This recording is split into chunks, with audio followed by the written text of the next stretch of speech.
que la gente piensa que Jesucristo es un hombre cualquiera y lo comparan con cualquier otro.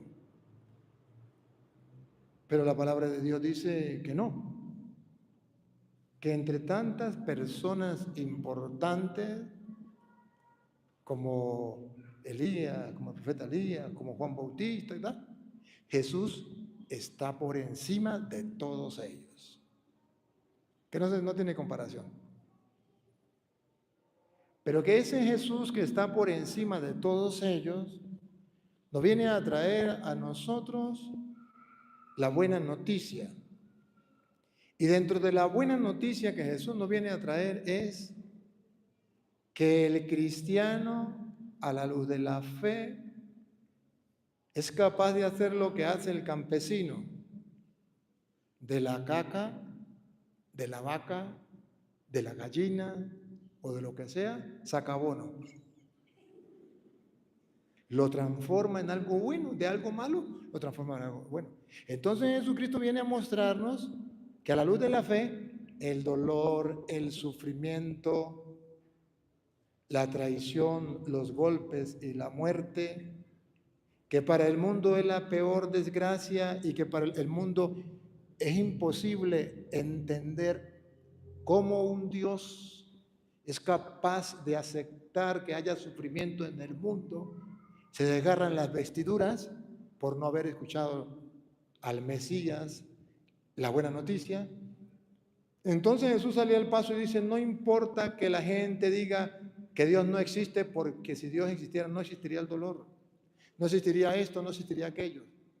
No, sí existe Dios a pesar de eso, y el cristiano a la luz de la fe está llamado a hacer de eso como algo bueno para triunfar, como el campesino de la caca saca abono para los mejores frutos. Así también del sufrimiento podemos nosotros sacar frutos de vida eterna, porque al final dice, lo van a insultar, lo van a golpear, lo van a crucificar, lo van a matar, que hasta ahí llega la gente, el común de los mortales. Dice: ¿ve? Es un Dios malo, pero no miran la revelación, pero al tercer día resucitará. Eso no lo miran. Y eso es que después de todo esto, entonces hay un porqué, un motivo. ¿Por qué Dios permite a veces el sufrimiento en la vida? Es un sufrimiento redentor y nos ayuda a nosotros a alcanzar algo superior. Algo parecido como cuando el atleta quiere llegar a ser campeón. Se exige.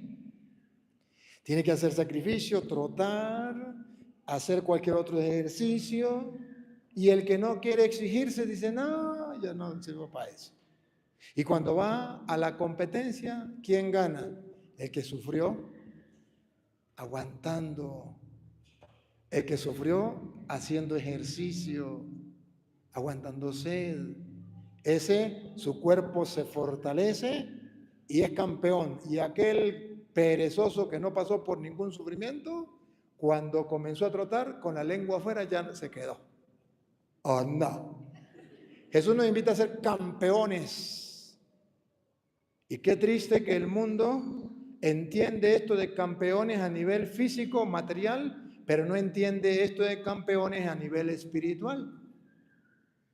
Que tenemos que exigirnos y que todo ese sufrimiento, enfermedad, pruebas, calumnias e incluso muerte nos sirve para nosotros adquirir la vida eterna. Escuchemos el Evangelio de San Marcos, capítulo 8, del versículo 25, 27 al 35. 27 al 35. Vamos a escucharlo. Salió Jesús con sus discípulos hacia los pueblos de Cesarea de Filipo, y por el camino les preguntó: ¿quién dice la gente que soy yo? Ahí está la pregunta del Evangelio de hoy. Aquí está el centro del Evangelio de hoy. Jesús quiere mostrarnos que no todas las personas en el mundo conocen a Jesús, a pesar de que han oído hablar de Él, pero tienen confusión, no tienen ideas claras. ¿Quién es Jesús? No lo conocen.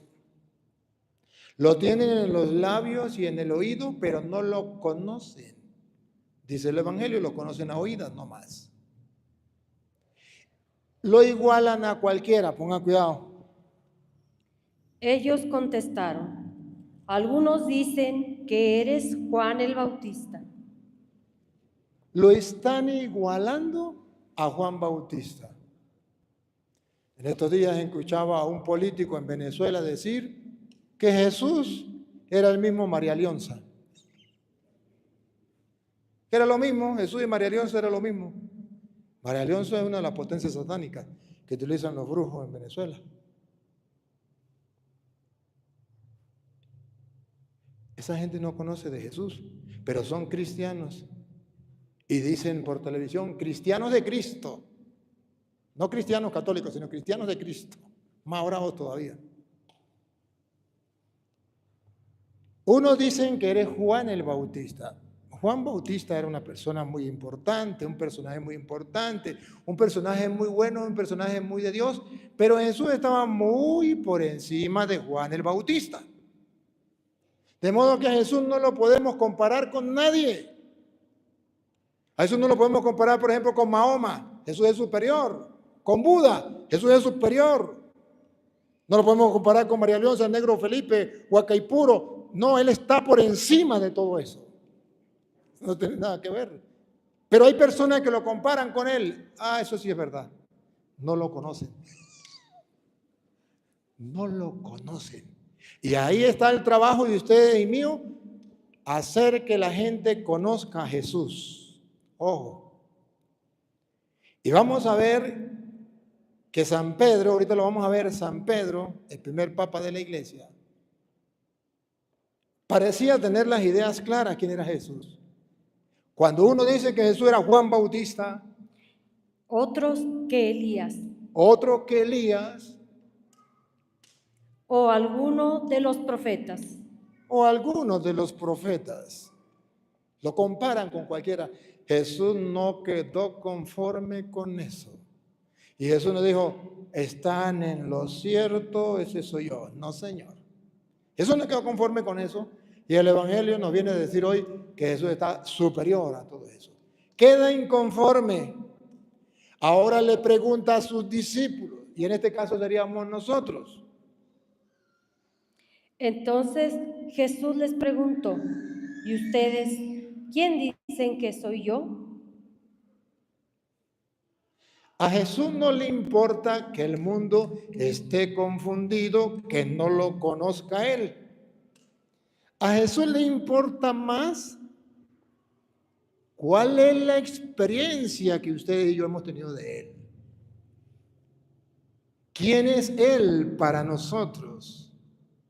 Porque si ustedes y yo estamos claros quién es Jesús para nuestra vida, somos capaces de convertir a los demás, de predicarle a los demás, de evangelizar a los demás, puesto que tenemos una experiencia de Cristo, lo conocemos. Sale San Pedro, dale chance a él, a ver. Sale San Pedro y da a San Pedro una respuesta. ¿San Pedro se acuerda? El jefe de la iglesia. Tú eres el Cristo. No. Diga San Pedro, cuando habló San Pedro. Pedro le contestó. Así. Otra vez. Pedro le contestó. Pedro le contestó. Vean. Tú eres el Cristo. Pero Jesús le dijo con firmeza. Pedro le contestó. Tú eres el Cristo. Naguara. Ese es Pedro. Arriba Pedro. La pegó Pedro. Sí, magnífico. Pero Pedro acaba de decir quién era Jesús de puro bla, bla. Todavía Pedro, a pesar de que en teoría, como la mayoría de cristianos, conocemos a Cristo, en la práctica era otra cosa. El versículo 33 nos viene a hablar de la práctica. Ya vemos a Pedro diciendo, tú eres el Mesías. Hasta ahí llegamos todos los cristianos.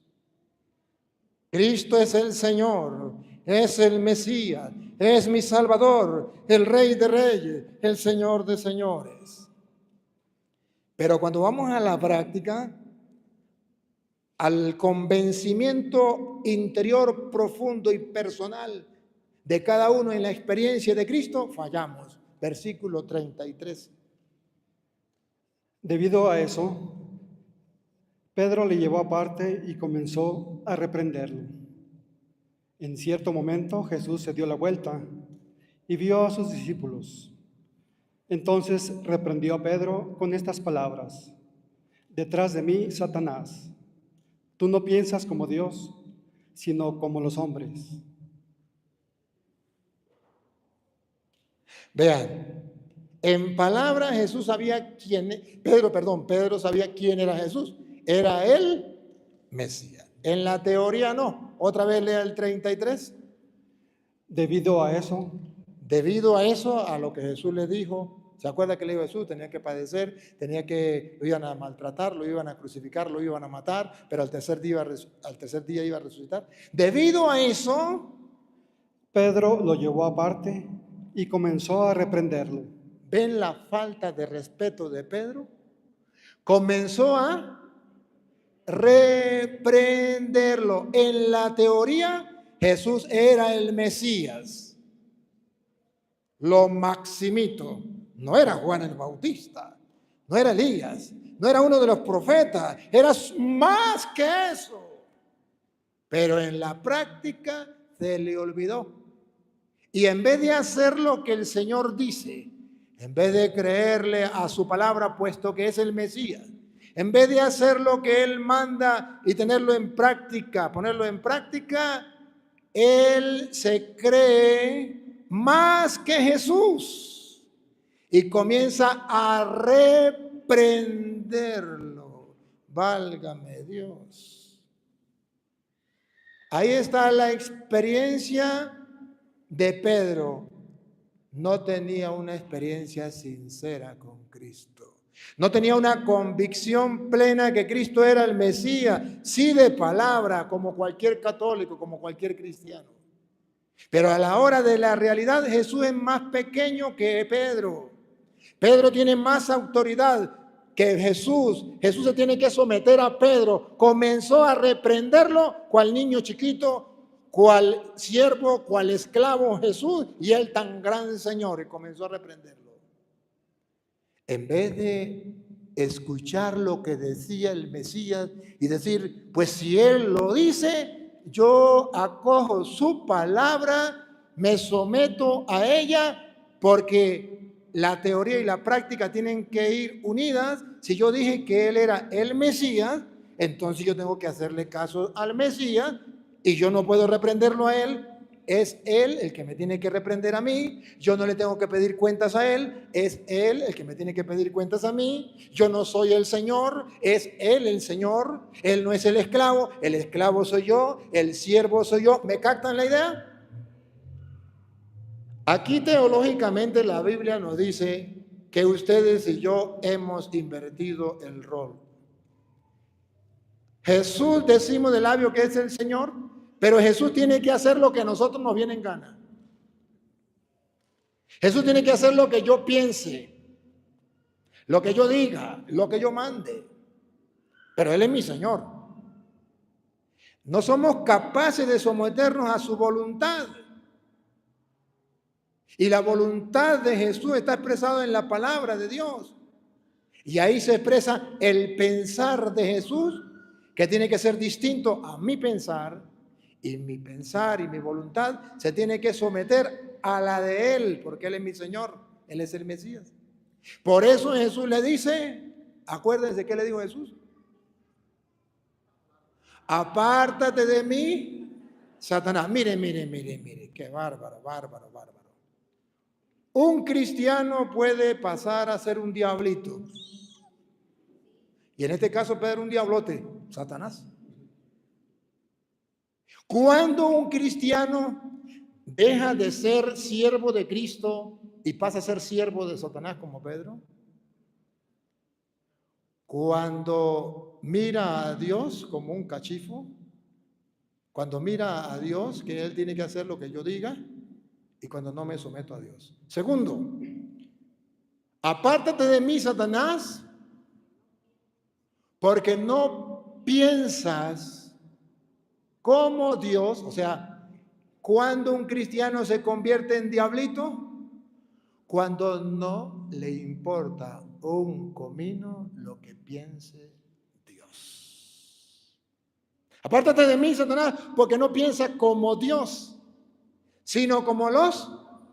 Esa es la tentación suya, mía, del obispo, incluso del papa, porque está hablando de Pedro, primer papa de la iglesia. ¿Y cuál fue la tentación? Pensar no como Dios, sino como los hombres. Contra esa tentación tiene que luchar el papa, tiene que luchar los obispos, los curas y los laicos. Todos tenemos que luchar contra esa tentación. Ojo. Entonces cualquier persona, cualquier protestante podría decir, señor cura, ¿ve que el papa sí es un pecador? Ay, sí, descubrió América. El papa, ¿usted no ha escuchado una misa aunque sea el papa por televisión?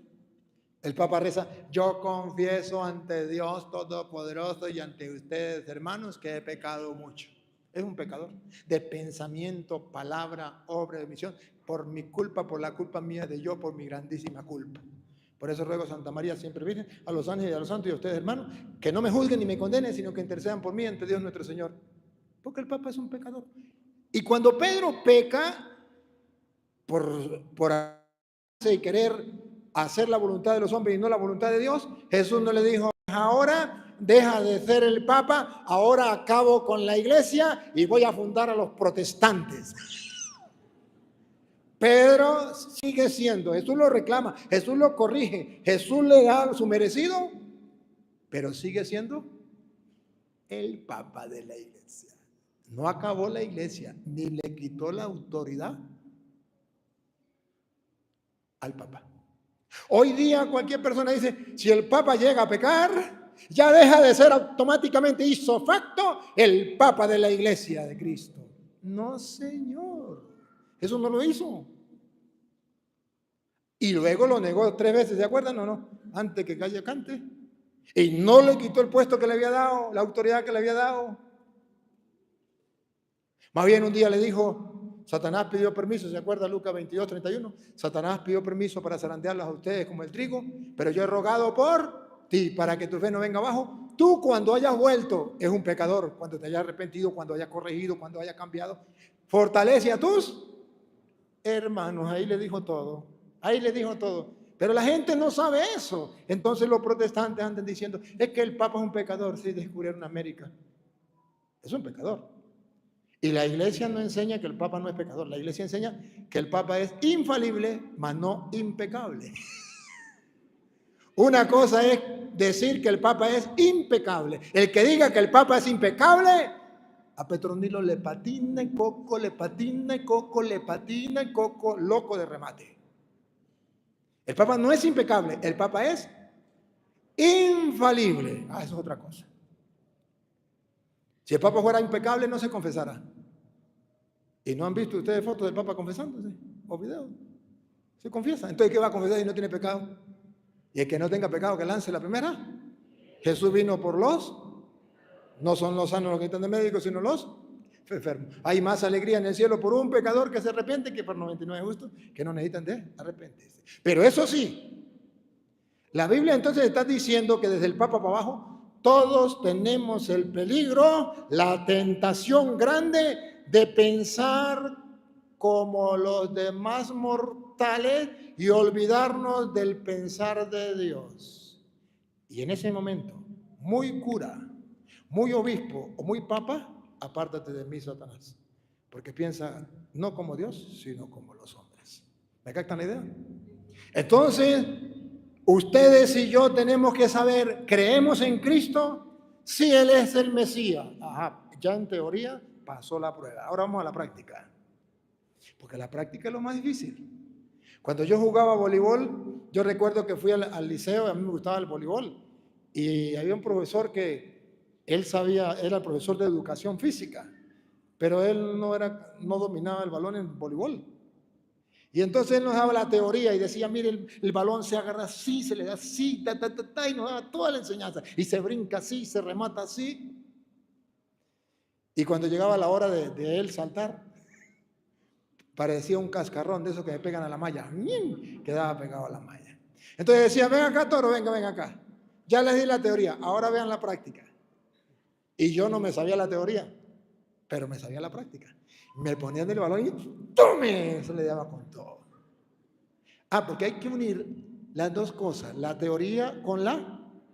Si se acuerda lo que decía Santiago, muéstrame tu fe sin obras, que yo por mis obras demostraré mi fe. Una fe sin obra está, o sea, teoría, ¿para qué? Y Pedro tenía ese problema. En la teoría Jesús, tenía fe. ¿Y ustedes quién dicen que soy yo? Pedro se dio un lujo, un caché.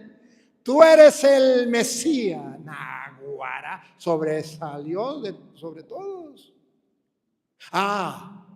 Pero cuando vamos a la práctica, a la obra de reconocer que Él es el Mesías y por tanto lo que Él diga, mande Señor, aunque tenga que pasar por donde tenga que pasar, por pruebas, dificultades, tentaciones, incluso la muerte, no me importa. ¿Se acuerda lo que decía San Pablo?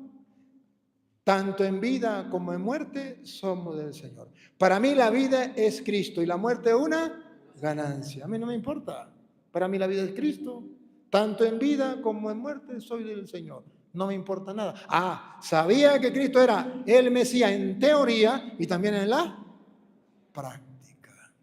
Entonces aquí encontramos, hermanos queridos, cómo ustedes y yo tenemos que aceptar el pensar de Dios.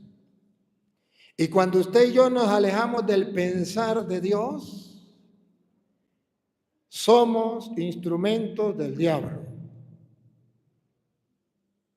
Aunque esté en el grupo de apostolado, aunque esté en el coro, aunque sea monaguillo, aunque sea seminarista, aunque sea diácono, cura, a mí qué me importa, lo que sea. Pero lo que ustedes y yo debemos estar siempre muy pendientes es ¿cómo pienso yo? ¿Como Dios o como los hombres? ¿Qué pensamiento está en mi mente? ¿El querer de Dios, la voluntad de Dios, o el querer y la voluntad de los hombres?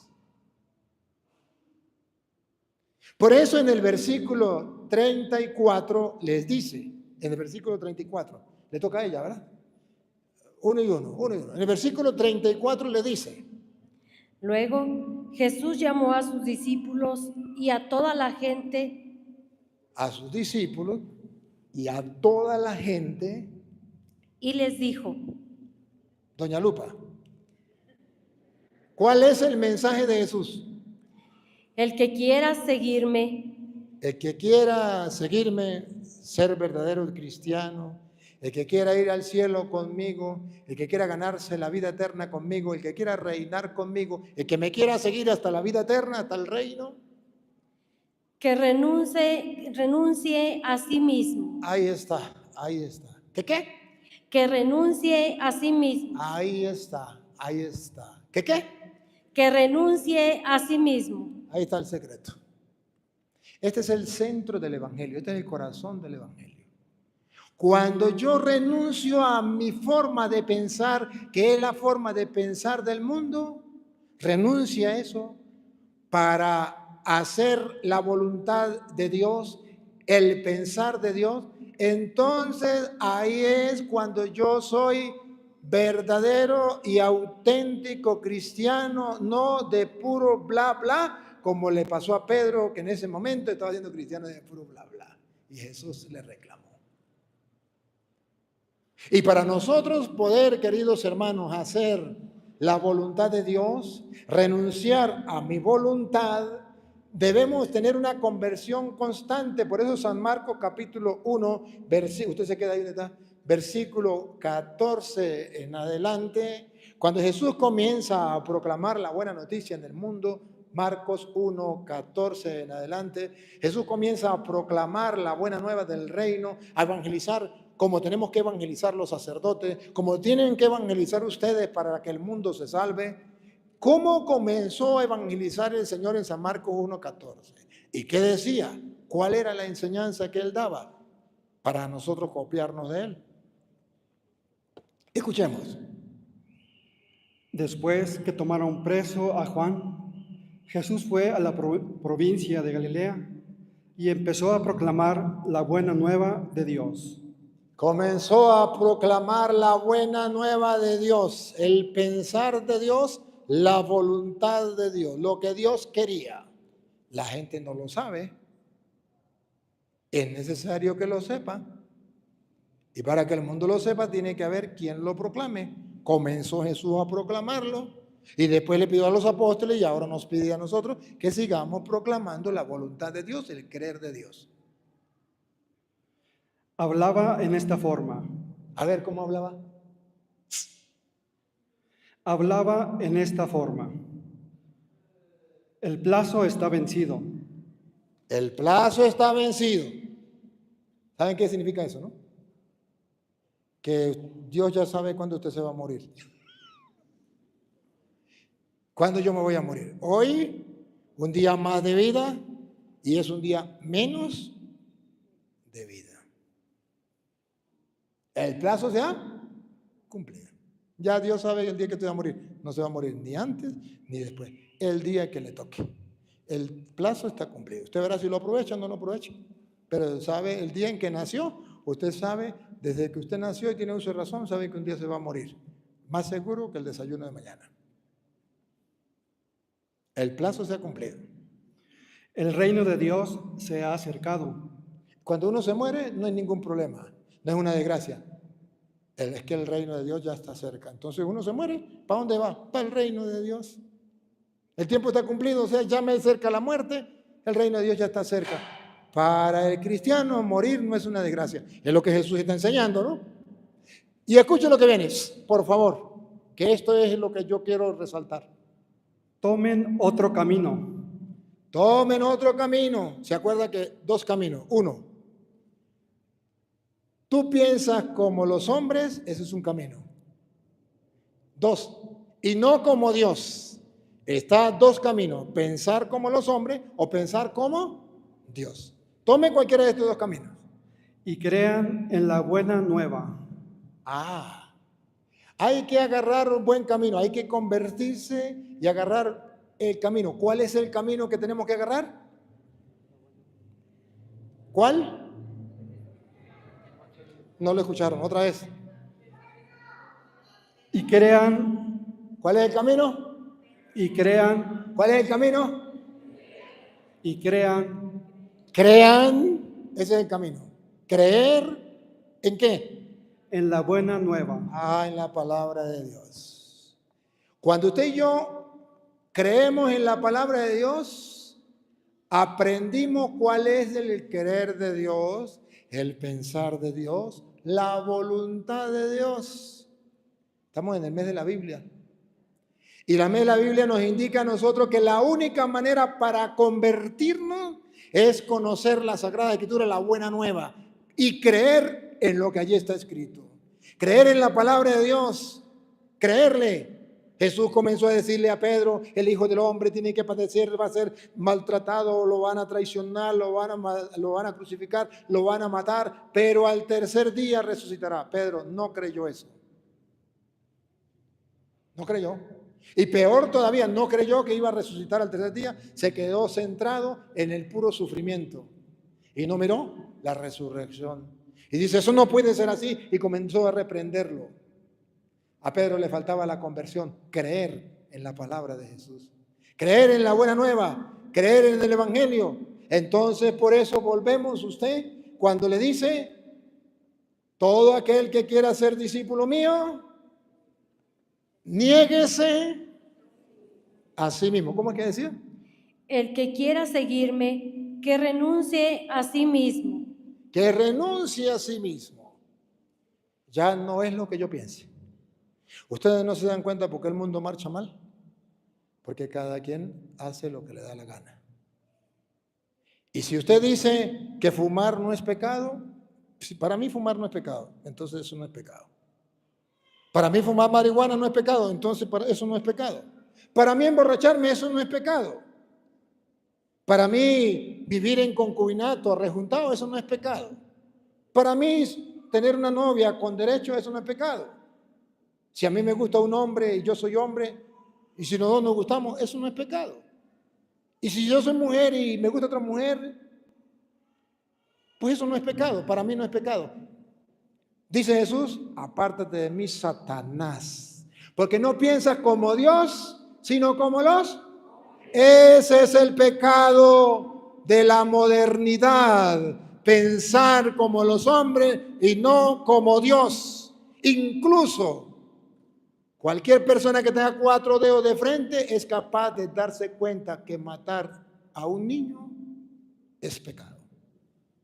Pero en medio de la densa oscuridad que hay en el mundo, gobiernos, doctores, incluso hasta cristianos, entre comillas, dicen que eso no es malo matar a un niño en el vientre de la mamá. Porque yo pienso que no es malo porque apártate de mí, Satanás. Piensa como los hombres, no como Dios. Eres un diablo. Ojo, Jesús le está diciendo a Pedro, eres un diablo. ¿Cuándo? Cuando no tomas en cuenta el pensar de Dios, sino te quedas con el pensar de los hombres. Y si se lo dijo a Pedro, que era el primer papa, ¿no se lo dirá a usted y no me lo dirá a mí? Claro que sí. Si al mismo Pedro le dijo, eres un diablo, apártate de mí, ¿qué nos dirá a nosotros? Apártate de mí, tú eres un diablo. Pero es que yo soy la que le lavo la sotana al cura, a mí que me importa, era una diabla. Apártate de mí. ¿Pero por qué, Señor? Porque piensa como los hombres y no como Dios. Porque a Dios no le importa nada lo que diga Dios. Ustedes se dan cuenta que las mujeres se mandan a poner, se mandan a quitar, se ponen por aquí, se ponen por allá. Y no le importa nada lo que diga Dios, porque no piensan como Dios, sino como los. Ustedes no se dan cuenta, ustedes no, las mujeres que no vinieron, que andan mal vestidas en la calle, a sabienda que cualquier hombre la va a mirar y va a caer en pecado de lujuria por culpa de ella. Y hay aquellos que hagan caer a uno de esos mis pequeñitos de los hombres inocentes y tiernos y lo hagan caer. Más le valdría amarrarse una piedra de molino en el cuello y tirarse al mar. ¿O no? ¿Y qué le pasa a las mujeres cristianas que se visten con unas licras todas pegadas o unas minifaldas o unos escotes? Porque piensan como los hombres y no como Dios. Diablas. Diablas. Porque los hombres andan trabajando inocentemente buscando el pan para su casa y se encuentran con esa diabla que les presentó una tentación. ¿O no? O que me diga una mujer por qué se viste así.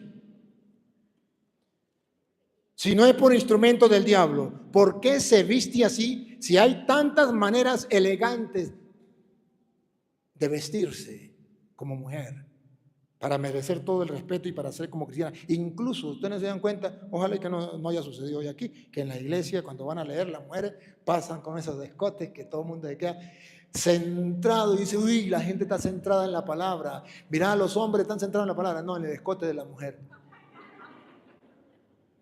¿No es una diabla en la iglesia? Que sí lo es. Porque no piensa como Dios, sino como los. Si pensara como Dios, pues simplemente tendría que saber de que, como Dios, simplemente tendría que saber que bueno, que a eso no le agrada a Dios. Entonces me he visto como una mujer cristiana, decente, honorable, virtuosa, casta. ¿Sí? ¿Por qué no?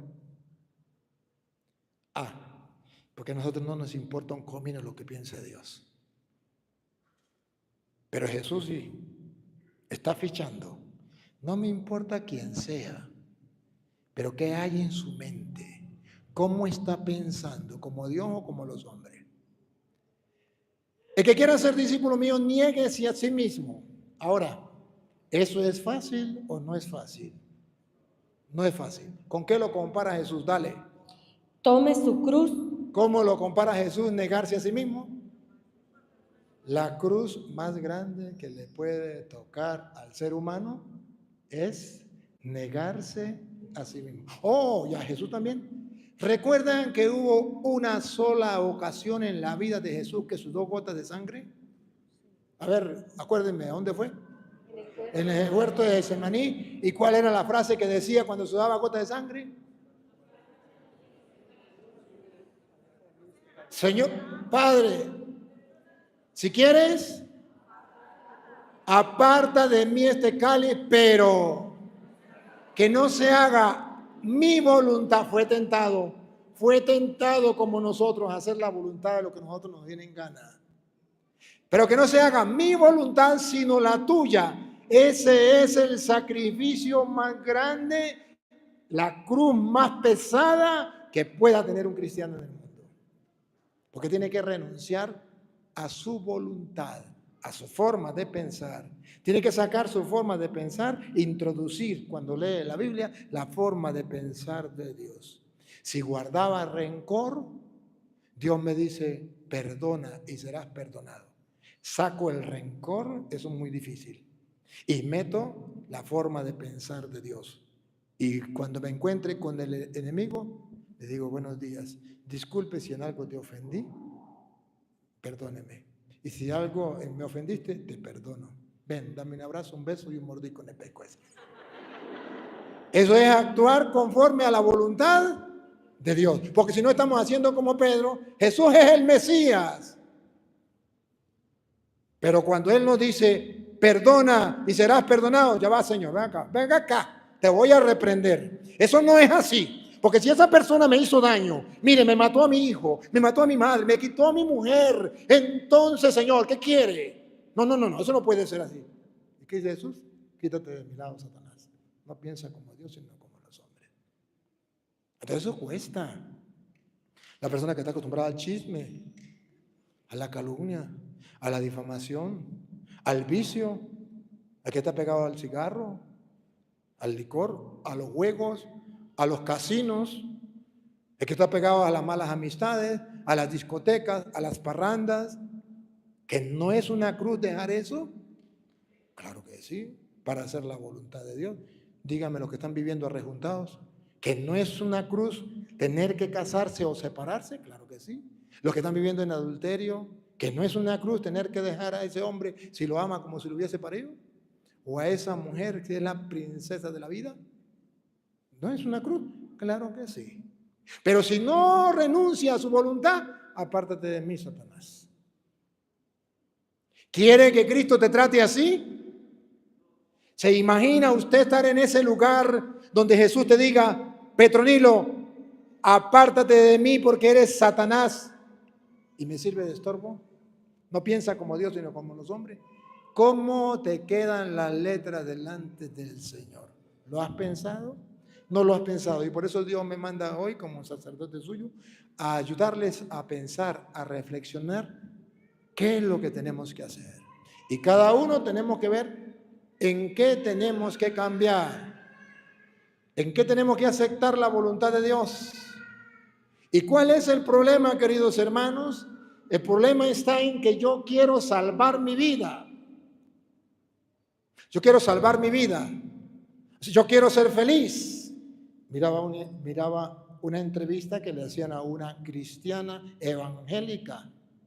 Una cristiana evangélica por una entrevista. Y le decía, el moderador le decía, mire, ¿cómo se explica que usted siendo cristiana evangélica, usted haya matado a una persona? Porque mató a una señora. ¿Cómo me explica? Digo, porque mire, Dios me creó para que yo sea feliz. Cuando yo miraba a esa señora, yo no era feliz. me ardía la sangre y me sentía infeliz. Cuando yo la maté, yo me sentí feliz porque se acabó ese tormento. Y Dios quiere que yo sea feliz. Y si Dios quiere que yo sea feliz, entonces yo soy feliz matando a esa señora y Dios tiene que estar contento conmigo. Que así no es. Eso es pensar como los hombres y no como Dios. Pensar como Dios es, ¿qué dice Dios en su palabra, en sus mandamientos? Yo acepto lo que Él diga. No matarás y punto. Es mi Señor. Ahora, el versículo 31. Vea usted, con el versículo... no hemos terminado el 35. El 35. Pues el que quiera asegurar su vida, la perderá. El que quiera asegurar su vida, ser feliz. ¿Qué dicen los jóvenes que se meten a la droga? Hay que disfrutar de la vida. ¿Qué dicen los jóvenes que van a discotecas y se meten a la prostitución? Eso es disfrutar la juventud, la vida que es una y se nos pasa y no tenemos que desaprovecharla. Yo tengo que ganar mi vida. Pues hoy dice el Señor a esos jóvenes y a los que son mayores que esos jóvenes pero están pensando igual que ellos. El que quiera salvar su vida, ganar su vida, la perderá. La ganará aquí. Tendrá muchos gustos, gusticos y gustazos. Hará lo que le da la gana y eso será un gran placer material. Pero el día en que se muera, perderá la vida eterna. Pero cuando uno se exige para hacer la voluntad de Dios, entonces uno es un anticuado. No está en la moda. Hoy día lo maneja todo la moda. Las mujeres tienen que vestirse no como ellas quieran o como el marido quiera, sino como la moda. Tienen que pintarse y arreglarse a la moda. Y los jóvenes tienen que mandarse a hacer peluqueado a la moda y andar a la moda. Pero dice el Señor que cuando nosotros no nos adaptamos al pensar de los hombres, morimos. Nos desprecian. Lo que le pasó a Jesús. Nos calumnian, lo que le pasó a Jesús. Hasta los mismos sacerdotes judíos que representan las autoridades religiosas. ¿Qué cambia? Pues porque ya son los sacerdotes del antiguo y ahora son los sacerdotes del nuevo. Pero que todavía hay abuso de poder. Hubo abuso de poder en aquellas religiones y hay abuso de poder en estas religiones, en la religión de Cristo. Hubo abuso de poder en aquellos sacerdotes, hay abuso de poder en las autoridades dentro de la iglesia, hay obispos que tienen abuso de poder, sacerdotes que tienen abuso de poder, eso no lo puede negar nadie. Y con el abuso de poder matan a Cristo. Y agarraron ese abuso de poder para acabar con Cristo. Aparentemente acabaron con Él. Como cordero llevado al matadero, enmudecía y no abría la boca. O el Isaías 55 al 9, el de hoy, el siervo sufriente. ¿Te acuerdas? No retiraba la barba de los que se la jalaban y los que lo golpeaban a la mejilla. Aguantaba todo eso, insultos y salivazos, porque el Señor estaba con él, fue capaz de aguantar todo eso. Eso se llama el que pierda la vida aquí. Por insulto, por desprecio, por humillaciones, por enfermedades, por sufrimiento, por prueba, por lo que sea, el que pierda su vida, ¿cómo es? Pues el que quiera asegurar su vida, la perderá. Y el que sacrifique su vida por mí y por el Evangelio, la salvará. Dos cosas. El que sacrifique, ¿se da cuenta la palabra clave? El que sacrifique su vida, primero por mí. Por mí. ¿Quién dice la gente que soy yo? Uno dicen que Juan Bautista, otro que Elías y otro que alguno de los profetas. ¿Y usted quién dice? Tú eres el Mesías. Bueno, la primera parte, el que sacrifique la vida por mí. La segunda, y por el Evangelio. O sea, se someta a lo que dice la palabra de Dios. Crea en Cristo y le crea a Cristo. El que se someta a la palabra de Dios, repítalo.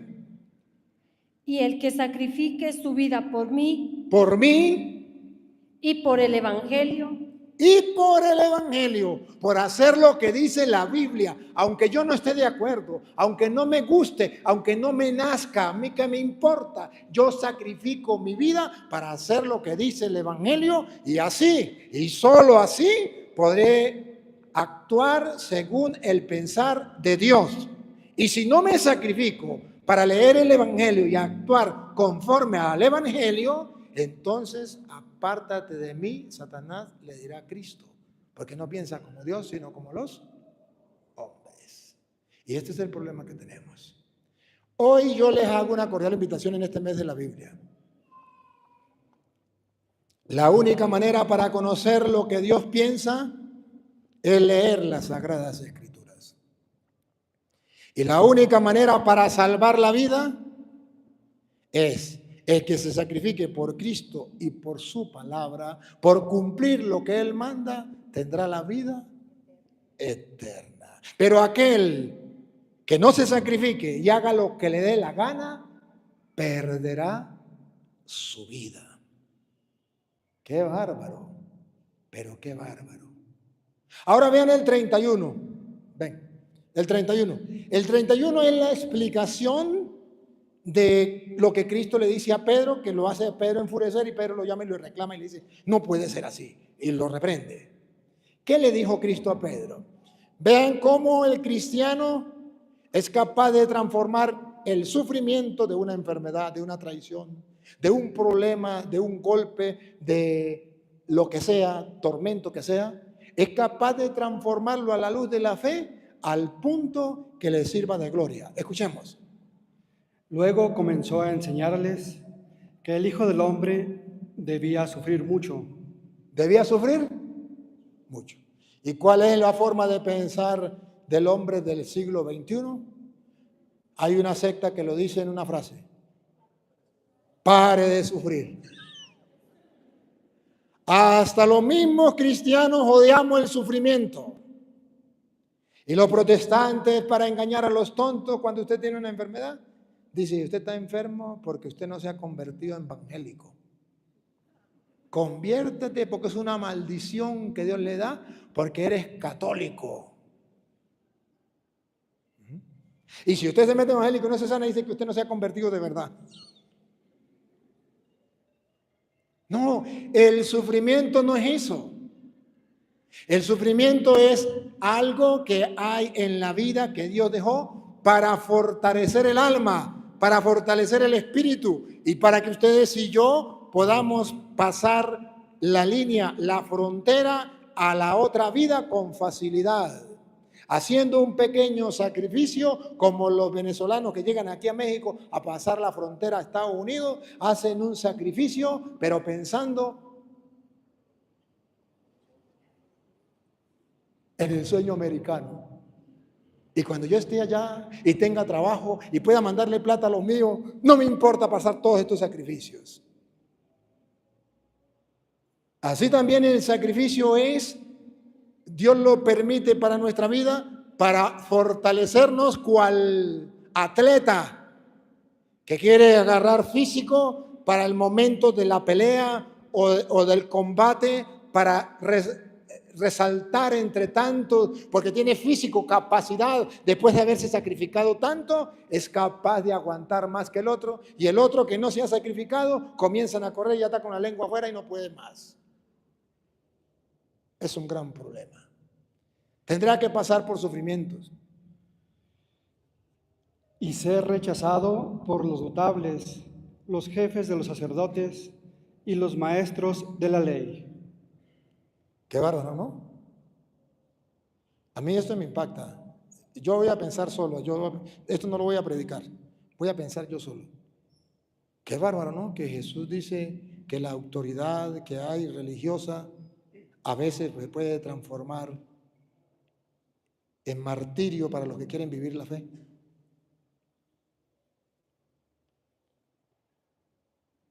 Eso puede ser, eso puede suceder. Y todos los sacerdotes estamos llamados a pensar en eso. Porque muchos laicos se quejan y dicen, es que el cura ya no lo aguanto. Es que el cura Es que no, ni lo entendemos. A la gente lo trata a los golpes, no tienen compasión ni con la madre de él. O los obispos, que como son obispos, pueden endiosarse y creerse en los dioses y señores de la tierra y abusar de autoridad, que los hay. ¿Cómo negarlo? Y hoy Dios nos invita a mirar. Cuando ustedes sean obispos, sean curas, no hagan eso. Porque ahí está la tentación. Por algo Jesús lo puso allí. Por algo. Como sacerdote puedo llevar mucha gente a Dios, pero como sacerdote puedo hacer que mucha gente se aparte de Dios. Como obispo puedo llevar mucha gente a Dios, pero como obispo puedo hacer que mucha gente se aparte de Dios. Y eso es triste. Y por eso los sacerdotes tenemos que estar en una constante conversión a la luz del Evangelio, no a la luz de lo que diga el mundo. Porque hoy pareciera que los obispos y los curas andamos mirando qué le parece bien a la gente y le llevamos la cuerda a lo que diga la gente. Y la gente, pues, no, yo no me voy a poner en contra de la gente, como si fuera más gente elegir. Pues si la mayoría está por eso, pues yo me voy con ellos. ¿Para dónde va Vicente? Para allá, para donde va la gente. No, así no es. Nosotros somos instrumentos de Dios que tenemos que decir la verdad, guste y a que no le guste, así quedemos unos cuantos nomás. Pero la verdad es verdad y es la verdad de Dios y punto. Listo. No se negocia la verdad de Dios, es una, es absoluta, es total y es para siempre. Sigue. Que iba a ser condenado a muerte y que iba a ser condenado a muerte. Es ahí donde la gente se dice, ve qué clase de Dios es el que ustedes tienen. Un Dios que ama el sufrimiento de la gente. Un Dios que ama que los inocentes sean condenados, juzgados, maltratados. ¿Qué clase de Dios es ese? Porque no miran la última parte. La parte de la fe, la parte de la esperanza, la parte de la certeza que Dios nos da y que no falla. Escúchenla, que Jesucristo la tomó para poder pasar el sufrimiento. Él tenía presente, pero... y que resucitaría después de 3 días. Ahí está la clave. ¿Por qué nosotros aceptamos el sufrimiento y somos capaces de abrazar la cruz o deberíamos abrazar la cruz? Porque sabemos que al tercer día, o sea, 7 días significa eternidad. 3 días no es eternidad, ya pasa, eso pasa. No hay mal que dure 100 años, ni cuerpo que lo resista, eso significa 3 días. Que ya el sufrimiento, ya vamos a pasar ese sufrimiento. Angustia que vamos, sí, vamos a pasar angustia y sufrimientos aquí, pero no es eterno, son 3 días, no son 7. Si fueran 7 sería eternidad. Pero son 3 días, no es eternidad. Entonces, pero al tercer día, resucitaré. Entonces quiere decir que Dios tiene preparado para la persona que es capaz de convertir la caca en abono, tiene preparado un fruto fantástico y maravilloso en la vida eterna. Y por eso San Pedro en Primera de Pedro capítulo 1 versículo 7, Primera de Pedro capítulo 1 versículo 7, viene a decir que tenemos que pasar por esa prueba, pero dice, ¿para qué? No es que Dios sea malo, no es que Dios no exista, no es que entonces no voy a creer en Dios, es que Dios lo permite por algo. Pero si usted no cree, ¿para qué? ¿Por qué? ¿Cuál es la esperanza? Entonces usted reniega de Dios, le toca a ella. Usted reniega de Dios y usted se vuelve ateo con la excusa de que Dios es un Dios malo. ¿Cómo va a permitir el mal? ¿Cómo va a permitir el sufrimiento? Si Dios existiera, no existiría esto. San Pedro lo aclara, Primera de Pedro 1:7. Si el oro debe ser probado. ¿Escucharon? No escucharon. Otra vez. Si el oro debe ser probado. Si el oro debe ser probado. Pasando por el fuego. ¿Por dónde tiene que pasar? Por la prueba, por el fuego, por el sufrimiento, por el tormento, por el fuego. Y es solo cosa pasajera. Y es cosa pasajera, 3 días. Al tercer día resucitará. Con mayor razón su fe. No le entendí. Con mayor razón su fe. Con mayor razón su fe. El oro tiene que ser probado, pero la fe suya y la fe mía tiene que ser probada. ¿Qué estaba haciendo Jesús? Probando la fe de Pedro. ¿Y ustedes quién dicen que soy yo? El Mesías. Vamos a ver si pasa la prueba. El Hijo del Hombre tiene que sufrir, tiene que padecer, lo van a matar. No, señores, no pasó la prueba. Aparte de mí, Satanás. No pasó la prueba. El oro tiene que ser probado en el fuego. Así la fe tiene que ser probada. que vale mucho más. Esa prueba les merecerá alabanza, honor y gloria. ¿Qué les va a merecer el sufrimiento, la enfermedad, la angustia? Eso que usted a veces rechaza y maldice, qué enfermedad, y por qué yo merezco eso, Señor, ¿por qué a mí? ¿Por qué a mí, Señor? Que no, mejor prefiero no creer en ti, me vuelvo ateo. Ese sufrimiento, esa angustia, ¿se va a convertir en qué? Esta prueba les merecerá alabanza. Le merecerá alabanza. Entonces Dios no es malo. Es que está haciendo como el atleta que pasa un sacrificio, pero después será alabanza. Ganó, llegó de primero. Aguantó más que los demás porque había resistencia, había pasado por sacrificio. Alabanza. Honor. Vamos a darle la medalla de oro. ¿No han visto los Juegos Olímpicos? Y gloria. Y gloria. Esto es lo más importante para nosotros. La gloria de Dios, la vida eterna, el reino de los cielos. ¿Para quién? Dichosos los que sufren. Dichosos los que sufren.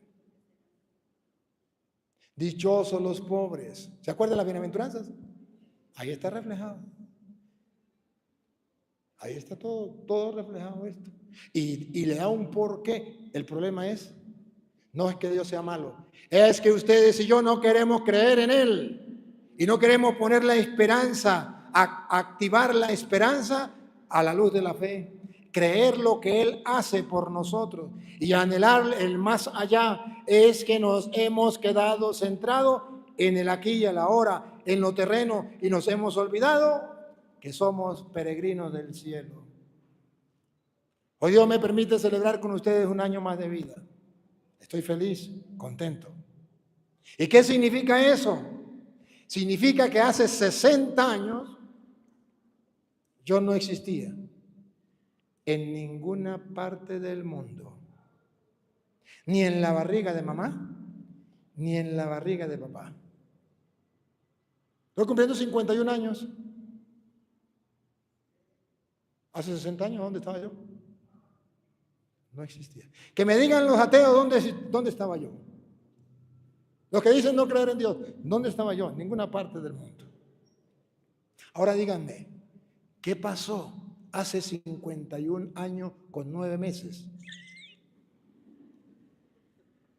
Por un arte de magia, fruto del amor de Dios, porque me ama, con un amor infinito, antes de la creación del mundo, quiso hacer uno de los milagros más grandes de la vida. Llamarme del fondo de la no existencia al ser, al existir. Cosa que no lo puede hacer ningún ateo, ningún filósofo, ningún científico, nadie en el mundo. Y me llamó del fondo del no ser y me llamó por mi nombre a la existencia y comencé a existir en la barriguita de mi mamá como una cosa chirriquitica, con toda la potencia de un ser humano. Que si mamá me hubiese matado ahí, no existiría el padre de Luis Toro. Como muchas madres han matado a sus niños ahí y han acabado con muchos instrumentos de Dios en el mundo. Y comencé a existir solo por el querer de Dios. Me puso un papá, me puso una mamá, que me trajeron a este mundo, cuidaron de mí. Cualquier niño vieron de mí, fruto del inmenso amor de Dios. Y cuando Dios me creó con el compromiso de morir, de modo que hoy es un día más de vida, pero también es un día menos de vida. Un año más de vida, pero también es un año menos de vida. ¿Tan así? que pronto, no sabemos cuándo, ustedes llegarán a la noticia, el padre Toro murió. Uno dirán, aleluya, pare de sufrir los protestantes. Otros dirán, qué bueno que se murió. Otros dirán, qué bueno que era él. Y de ahí no pasa. Pero ¿qué pasará? ¿Y se acabó el padre Toro? No se acabó. Dios me ha dado la gracia de creer en su palabra. Y miren lo que dice su palabra en Efesios capítulo 1, versículo 3 en adelante. Y lo creo. Y Él me ha llamado desde antes de la creación del mundo, ha pensado en mí, pero tiene un proyecto conmigo. Y cuando yo descubro en la palabra de Dios que Él tiene un proyecto conmigo, entonces, como la Virgen María, hágase en mí según tu palabra. Escuche, Efesios capítulo 1, versículo 3 en adelante. Bendito sea Dios Padre de Cristo, Jesús nuestro Señor, que nos bendijo desde el cielo en Cristo. ¿Qué no qué? Que nos bendijo desde el cielo en Cristo. Que nos bendijo desde el cielo en Cristo. La persona de Cristo, que es más importante que cualquier otra persona. Con toda clase de bendiciones espirituales. Con toda clase de bendiciones. Mire que San Pablo habla aquí de bendiciones espirituales para decirle al mundo todo lo contrario, que el mundo anda mirando lo material, pero no se fija en lo espiritual. Entonces nos está diciendo que nosotros los cristianos debemos vivir en el plano sobrenatural, en el plano espiritual, en la vida del Espíritu, que Dios nos ha bendecido en el plano espiritual. En Cristo Dios nos eligió. En Cristo. Dicen que cuando yo vine al mundo, venían millones de seres humanos compitiendo conmigo y yo gané la carrera. Me metí en el óvulo de la mamá y ahí fui engendrado. Millones. Fui elegido. Dios me eligió de entre millones. Antes de la creación del mundo. ¿Desde cuándo Dios había pensado en mí? Bendito sea Dios, que me ama desde antes de la creación del mundo, que ha pensado en mí desde antes de la creación del mundo. ¿Qué tal que mi mamá me hubiese matado en el vientre, no? Como muchas madres irresponsables que hacen eso hoy día. Desde antes de la creación del mundo, mi Dios ya había pensado en mí, me había elegido desde antes de la creación del mundo.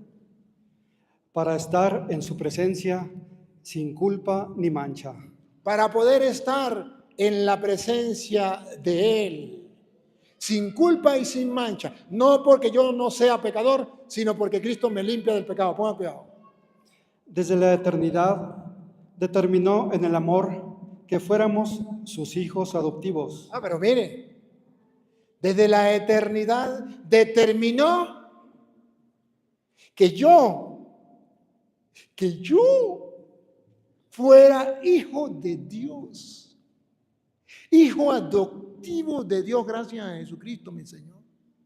O sea, ¿no se dan cuenta que es un caché? Ser hijo de Dios. Pero ¿por qué no lo pensamos? Porque soy usted y yo soy hijo de Dios. Somos hijos de Dios. ¿Por qué no lo pensamos? ¿No nos dice nada? Si fuera hijo del presidente de Estados Unidos, ¡uy, qué maravilla! Si fuera hijo del presidente de Venezuela, yo no sé, o de México. Pero ser hijo de Dios, pero ya Él nos predestinó desde antes de la creación del mundo para ser hijos de Dios. Naguara. ¿No le dice nada?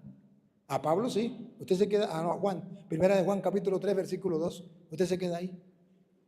Primera de Juan capítulo 3, versículo 2.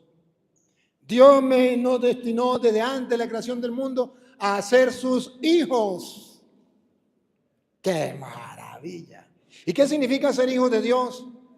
Bueno, lo puede leer, primera de Juan capítulo 3, versículo 1 y 2. Escúchenlo. Miren. Para que lo miren, le pongo la lupa. Otra vez. Miren. ¿Qué significa miren? que todavía no lo hemos mirado. Por eso traigo la lupa, a ver si lo vemos. Pongan la lupa, háganle zoom. Miren significa pongan la lupa, háganle zoom para que lo miren. Porque pasamos por la vida y nos vamos a morir y no lo hemos mirado. ¿Qué es lo que tenemos que mirar? Qué amor tan singular nos ha tenido el Padre. ¿Qué es lo que tenemos que mirar? ¡Qué amor tan singular, particular, único conmigo, con cada uno en particular!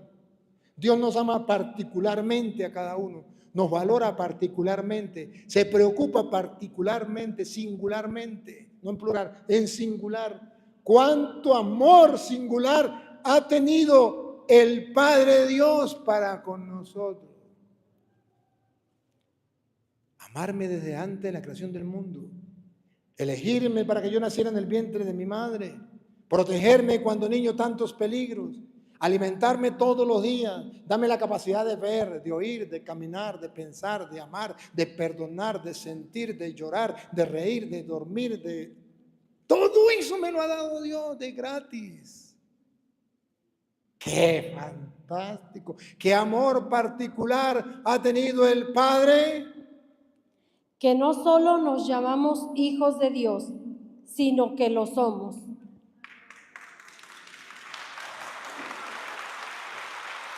Miren, analicen qué amor tan grande ha tenido Dios para con nosotros. Se volvió loco, llegó al extremo. No solo nos llama hijos de Dios, sino que lo somos. ¿Qué tal si lo creyéramos? Si lo creyéramos, ¿sabe qué cantaríamos todos los días? Dios es mi Padre, qué feliz soy hijo suyo, hijo de Dios. Dios es mi Padre, qué feliz soy hijo suyo, hijo de Dios. Escuchen bien. Si Dios cuida de mí, ¿qué me puede faltar? Pues ni un instante Él me deja de cuidar. Mi vida suya es, cual diestro tejedor, Él la va tejiendo Él con su infinito amor. Dios es mi Padre, qué feliz soy hijo suyo, hijo de Dios. Dios es mi Padre, qué feliz soy hijo suyo, hijo de Dios. Ya ves con qué primor cuida Dios de una flor que es digno de admirar su aroma y su color. Si de una simple flor cuida a mi Dios así, con cuanto más amor no cuidará de yo. Dios es mi Padre, qué feliz soy hijo suyo, hijo de Dios. Dios es mi Padre, qué feliz soy hijo suyo, hijo de Dios. Después del huracán, si un pájaro cayó, no creas que eso fue sin permitirlo Dios. Si el pajarito aquel se vende por unas, no tienes que temer. Tú vales, tú vales, tú vales mucho más. Dios es mi Padre, qué feliz soy hijo suyo, hijo de Dios es mi Padre, qué feliz soy hijo suyo,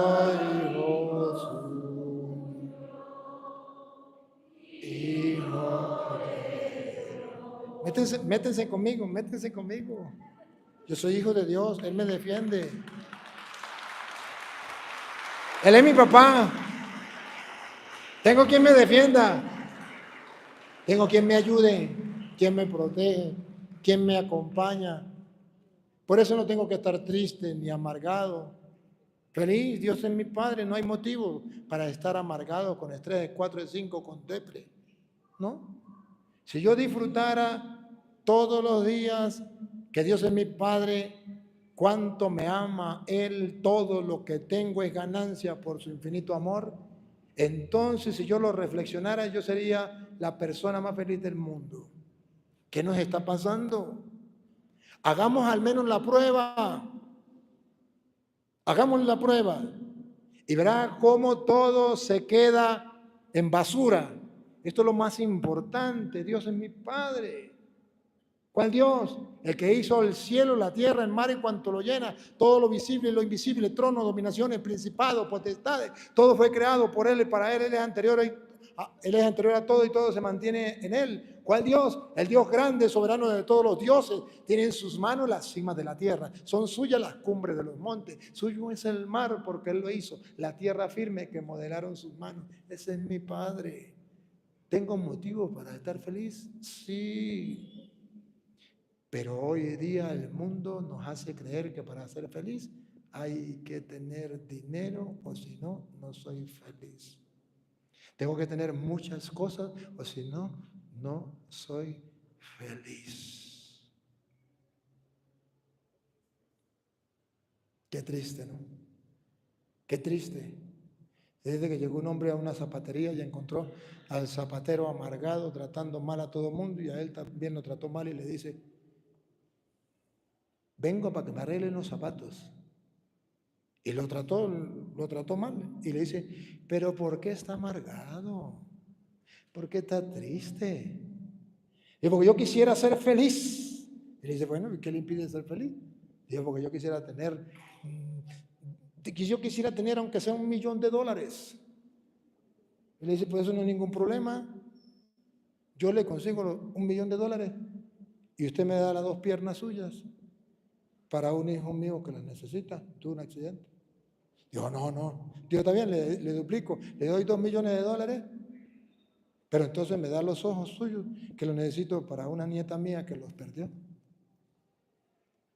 Digo: no. Bueno, entonces le triplico. Si me da el corazón, necesito un corazón, una operación, corazón abierto para una persona y necesito cambiarle el corazón. ¿verdad? Dijo: no. Pero bueno, entonces, ¿qué es lo que usted quiere? Le estoy dando plata para que sea feliz. Ve que para ser feliz no necesita plata. Se necesita lo que tienes, las piernas que tienes, el corazón, los ojos. Lo que pasa es que no ha valorado lo que tienes. No se ha dado cuenta que Dios es tu Padre, te ha regalado todo. Eres capaz de darle gracias a Dios. Eres capaz de darle gracias a cualquier persona si le regala a usted unas gorditas, unos taquitos. ¿Qué más comida de aquí de México? Que a mí me olvida. Unos tamales, unos burritos. Y usted es capaz de decir gracias. Pero Dios te regala los ojos y has pasado días y no le ha dicho gracias por los ojos. Te regala el corazón, ha pasado años y no le ha dicho gracias por el corazón. Te regala la capacidad de ver, de respirar, de oír, de caminar y no eres capaz de decirle gracias. Le regala a su papá, a su mamá, a su familia, a sus hijos, no eres capaz de decirle gracias. ¿Qué pasa? Algo marcha mal. Nos falta reflexionar. Y dice Pablo: miren, Pablo no, Juan, otra vez, el 3, 1. Miren qué amor tan singular nos ha tenido el Padre, que no solo nos llamamos hijos de Dios, sino que lo somos. Qué rico, qué sabroso. Que ustedes llegaran hoy a su casa a reflexionar sobre eso. Yo he reflexionado estos días cerca de mi cumpleaños sobre esto. Y lo estoy disfrutando y lo estoy deleitando. Esto no lo estoy diciendo yo por decírselo. Si se me metió aquí en la cabeza y lo tengo grabado es porque ya lo medité, es porque ya lo disfruté, es porque me he extasiado. Usted no sabe, estos días estaba sola con el Señor. Anoche me agarró un dolor de muela y mientras tenía dolor de muela le decía, no importa, Señor, pero soy hijo tuyo, estoy disfrutando un día más de vida, un año más de vida, bendito sea, qué maravilla. Y en medio del dolor de muela disfrutaba el ser hijo de Dios, el saber que Él me acompaña, que no me deja solo, que me ama, que me mima, que Él lo da todo por mí. ¿Sabe por qué existe el sol? Porque Dios lo hizo para mí. ¿Sabe por qué existe el aire? Porque Dios lo hizo para mí, porque yo soy su hijo. ¿Sabe por qué existe el agua? Porque Dios lo hizo para mí, porque yo soy su hijo. Y Él dijo, voy a mandar a Luis Toro al mundo, pero si no hay sol se muere. Si no hay aire se muere, si no hay agua se muere. Y ya Dios tenía previsto todo para que cuando yo llegara, cual mamá, cual papá, cuando ve que van a ser un niño, tiene la cunita, los trapitos, todo arreglado, porque viene un hijo para la familia. Así hizo Dios conmigo, tenía todo preparado. Díganme, ¿no hay motivo para yo ser feliz y para estar celebrando hoy un año más de vida, dándole gracias a Dios por tremendo regalo? Claro que sí. ¿Cuántos años has cumplido y no te has dado cuenta de esto? ¿Qué amor nos ha tenido el Padre para llamarnos hijos de Dios? No solamente nos llama, lo somos. Y escuchen lo que viene. No nos quedemos aquí. Si somos hijos de Dios, lo propio de nosotros no es aquí, a pesar de que aquí recibimos las bendiciones de Dios. Lo propio de nosotros está cuando pasemos la frontera. Aquí vamos a estar como los venezolanos que llegan a México para querer pasar la frontera, pasando por pruebas y sufrimiento. Como Cristo, el Hijo del Hombre tendrá que sufrir. Pero cuando pasemos la frontera, al tercer día resucitará a una vida nueva, a la vida eterna, al reino de los cielos. Esto es lo importante, escuchen lo importante. Por eso el mundo no nos conoce, porque no lo conocen a Él. Amados, ahí viene lo importante. Amados. A pesar de que ya somos hijos de Dios, a pesar de que ya somos hijos de Dios y nadie nos lo puede quitar, somos hijos de Dios. No se ha manifestado todavía lo que seremos. No se ha manifestado todavía lo que seremos. Su mente, su razón no es capaz de alcanzar, de pensar lo que seremos. ¿Sabe cómo lo dibujó Pablo? Ni el ojo vio, ni el oído oyó, ni ninguna mente humana ha pensado lo que Dios tiene preparado para el que ama. ¿Se acuerda Apocalipsis? Jerusalén, qué bonita eres, calle de oro, mar de cristal. Jerusalén, qué bonita eres, calle de oro, mar de cristal. Por esas calles yo voy a caminar. Después que me llegue la pelona. Calle de oro, mar de cristal. Por esas calles, cuando digan que el Padre Toro se murió, no se preocupen. Yo voy a caminar por esas calles, calle de oro, mar de cristal. El Señor me ofrece entonces, dice, ya ahorita no sabemos qué va a hacer de nosotros. O sea, no lo vemos. Sí lo sabemos por la palabra, pero no lo vemos. ¿Cómo es que dice? Amados, a pesar de que ya somos hijos de Dios, no se ha manifestado todavía lo que seremos. No se ha manifestado lo que seremos. Pero escuche, una cosa sí sabemos. Pero sabemos. Eso se llama fe, confiar en la palabra de Dios. Eso se llama esperanza. Si Dios lo dice, yo lo creo, yo lo anhelo, yo lo espero. Pero sabemos que cuando Él aparezca en su gloria, en su reino, en la vida eterna, ¿qué pasará con nosotros? Seremos semejantes a Él. Seremos semejantes a Él. Tenemos una vida eterna, tenemos un reino, tenemos un paraíso, hacia allá caminamos. Esto es pasajero, esto pasa. Imagínense ustedes, yo ya con 15 años ya. Depende como tú lo mires. Si lo mira al revés, son 51. Y si lo mira acá, son 15. 15 años ya. Imagínense ustedes. ¿Ya qué? Entre poco. Pero ustedes también. ¿Ustedes se dan cuenta a qué edad murió Cristo? A los 33. De modo que hasta ahí deberíamos llegar todos. Y si usted tiene más de 33, usted está viviendo de sobra, ¿o no? Claro que sí, porque Cristo, el Hijo de Dios, llegó hasta los 33. Bueno, entonces tenemos la esperanza de la feliz resurrección. ¿Qué es lo importante entonces aquí? Que somos hijos de Dios. Y si somos hijos, somos herederos del reino de los cielos. El reino de los cielos nos pertenece. Ustedes y yo vamos hacia allá. Entonces, ¿por qué tenemos que hacer la voluntad de Dios? ¿Por qué tenemos que pensar como Dios? Porque queremos al tercer día, como Cristo, después que pase el sufrimiento, lograr resucitar a una vida nueva, superar la muerte, vencer la muerte, después de que pasemos la frontera. El ejercicio que deberíamos hacer todos los días antes de acostarnos, nunca debería pasar un día sin hacer el ejercicio de imaginarse que esta noche muero. Ya, es la última oportunidad. Ya mañana no amanezco vivo. Ya hoy muero.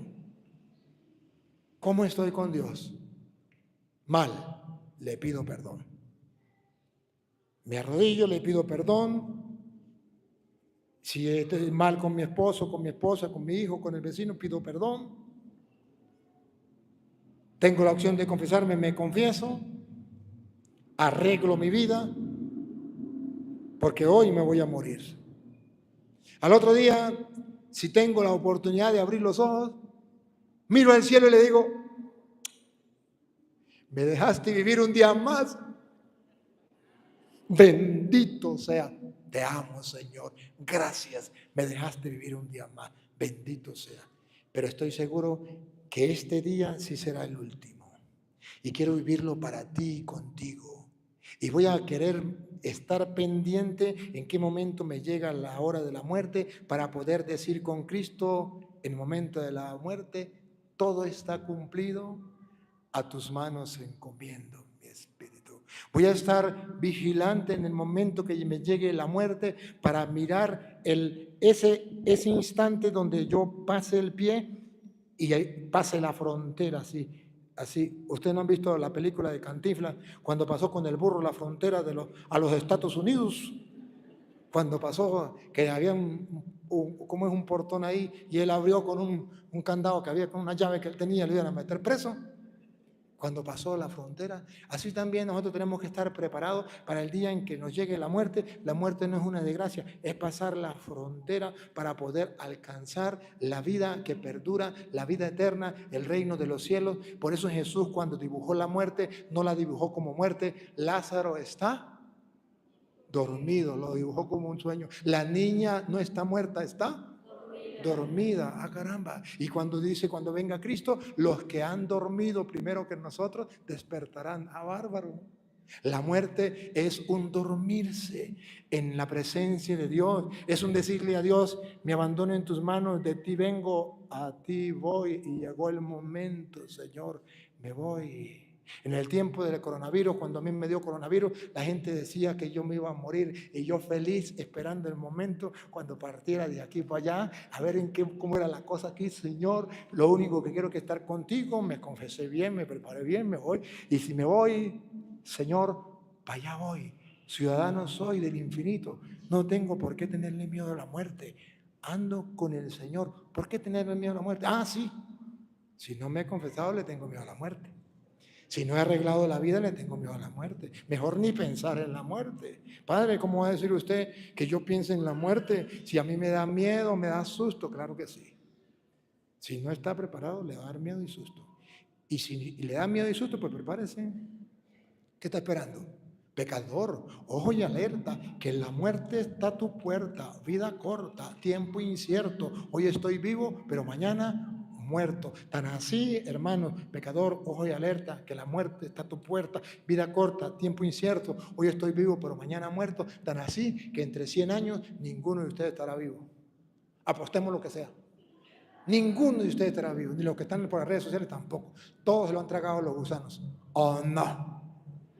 Eso pasa volando. Eso pasa volando. Entonces preparémonos para irnos a la eternidad, al reino de los cielos. Nos pertenece. Miren qué dice San Pablo a los Filipenses, capítulo 3, versículo 20. Nosotros no somos de aquí. Nosotros somos ciudadanos del cielo. De Él venimos y a Él vamos. No nos olvidemos. Nosotros no somos como los paganos que no tienen esperanza. Nosotros tenemos la esperanza de que un día vamos a resucitar con Él, que vamos a tener la vida eterna, el reino de los cielos. Pero al tercer día resucitaré. Entonces no me importa el sufrimiento. ¿Quién podrá apartarme del amor de Cristo? La espada, el hambre, el sufrimiento, la angustia, la enfermedad. No, todo esto podemos superarlo gracias a Cristo. Porque mirándolo a Él y confiando en Él, somos más que vencedores y podemos triunfar. Aunque nuestro cuerpo aquí se desmorone, se acabe a través de la enfermedad, nuestro espíritu se fortalece y nuestro espíritu con la fe y la esperanza podrá gozar eternamente en el reino. Escuche cómo dice Filipenses capítulo 3, versículo 20. 3:20. 3:20.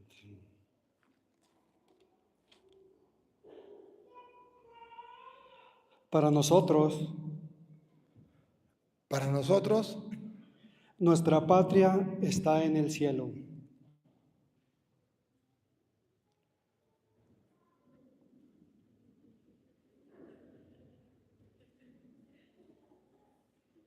¿Otra vez? Para nosotros, Pueblo cristiano que me escucha, para nosotros que creemos en Dios, que creemos en su palabra y queremos dejar que se haga su voluntad, pensar como Dios y no como los hombres, para nosotros nuestra patria está en el cielo.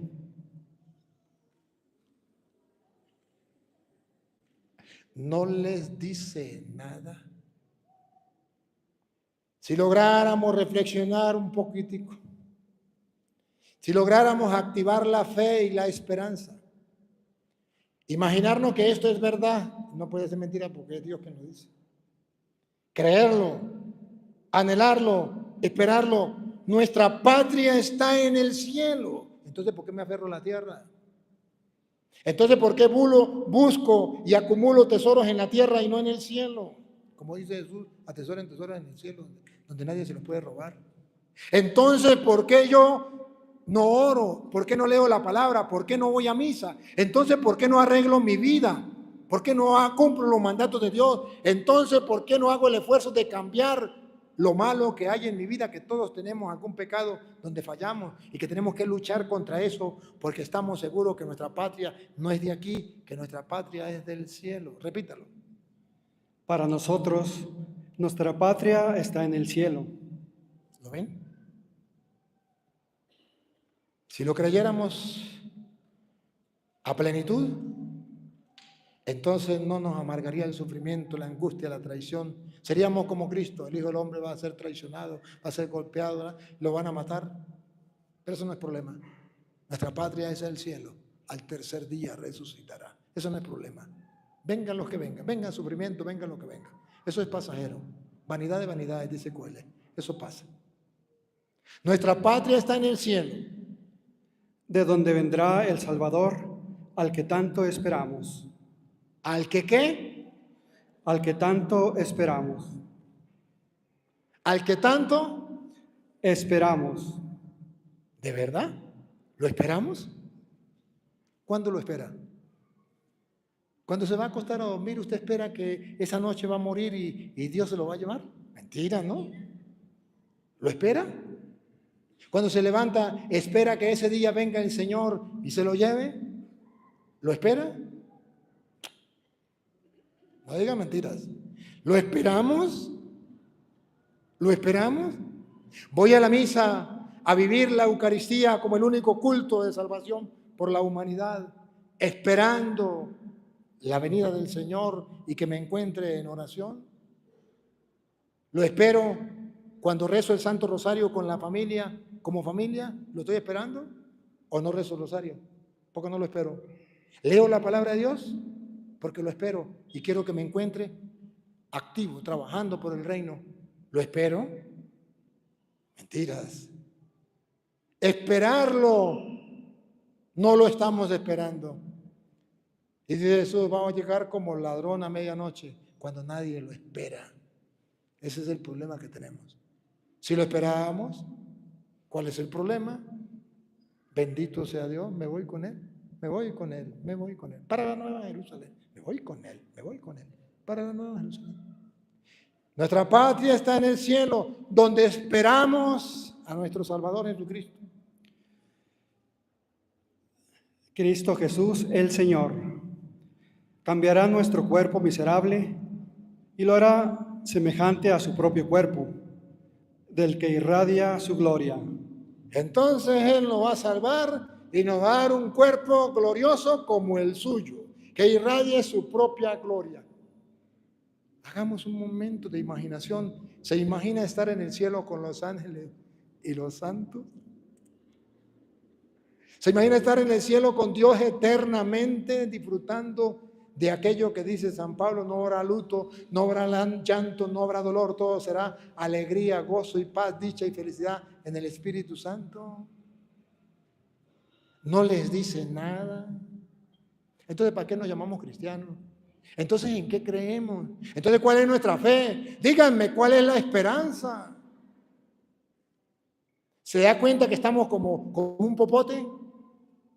El popote que usted le dicen al pitillo, ¿eh? Vacíos por dentro. ¿No se da cuenta que nos falta algo?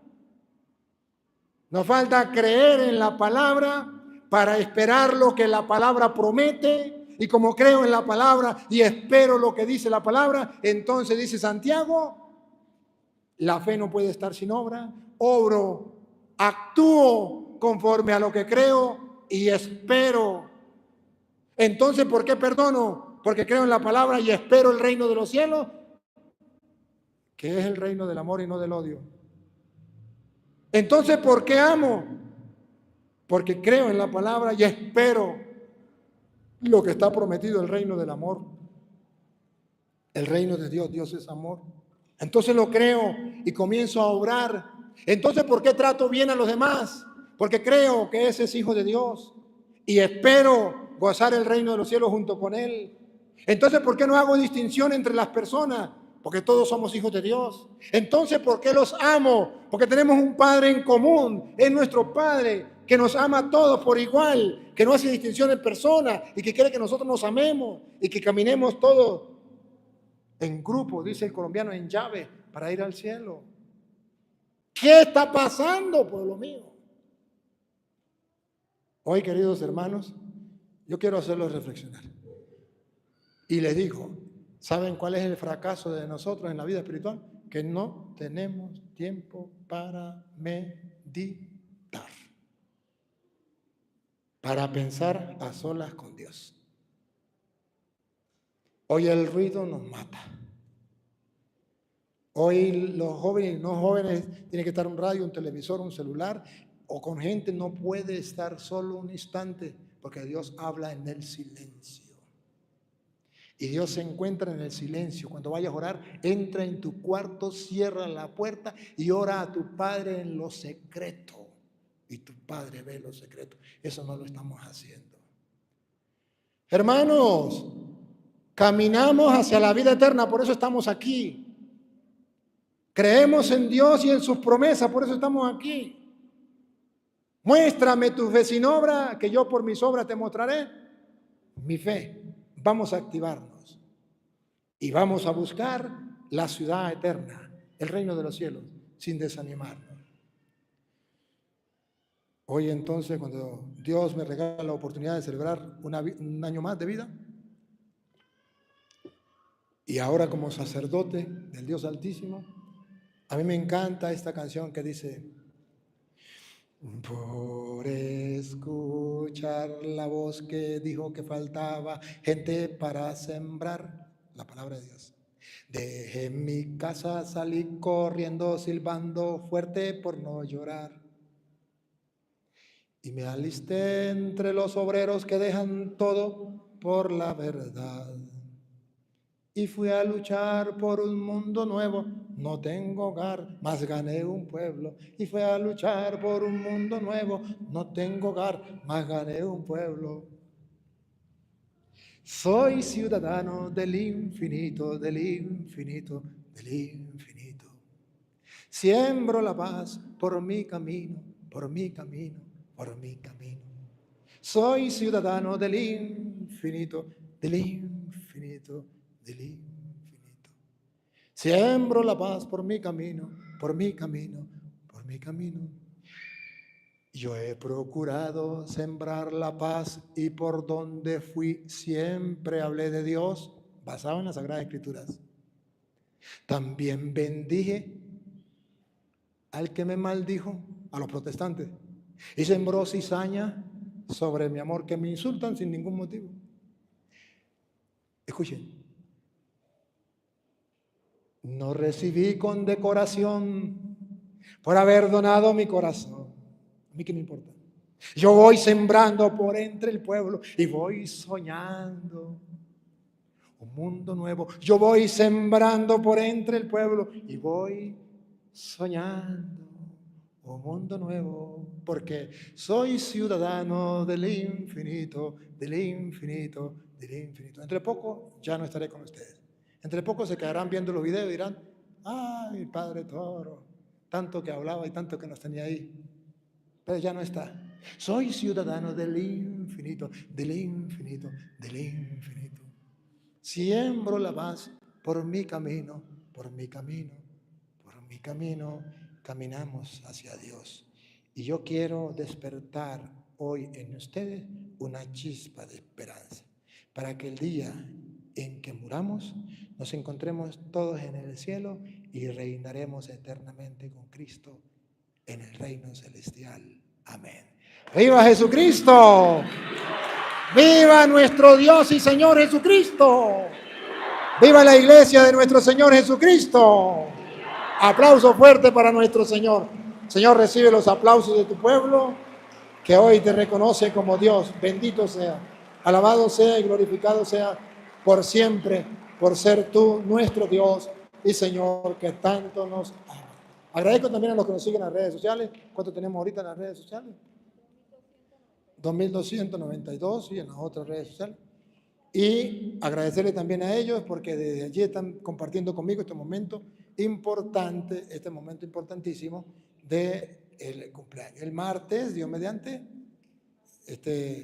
vamos a compartir un agasajito por ahí. Si alguien quiere ir a visitarnos, a saludarme, a tomar una foto, pues va. Por ahí ahorita la secretaria les da la dirección de donde van a estar. Algunos me han preguntado, Padre, ¿y qué regalo le podemos dar? Yo, gracias a Dios, de verdad lo tengo todo, pero si quieren también un regalo, me pueden ayudar para yo ayudar a los pobres en Venezuela. Eso sería lo que yo le puedo decir, porque estamos atendiendo a muchos pobres, enfermos y necesitados en Venezuela, que está pasando por una crisis, por un momento muy difícil, y eso sería un gran regalo. El segundo regalo sería, oren por mí. Pero no me digan, Padre, yo oro por ti, porque ya sé que no ora, es un mentiroso. El que ora por mí no me lo dice. Yo le creo al que toma un tiempito de su tiempo y en sus oraciones me encomienda a Dios. A ese sí le creo. Al que me dice, Padre, yo oro por ti, me quedo así como tambaleando. Agradezco pues a todos ustedes por haber venido a la Eucaristía, a celebrar conmigo este momento grande de darle gracias a Dios. Dios les pague a todos.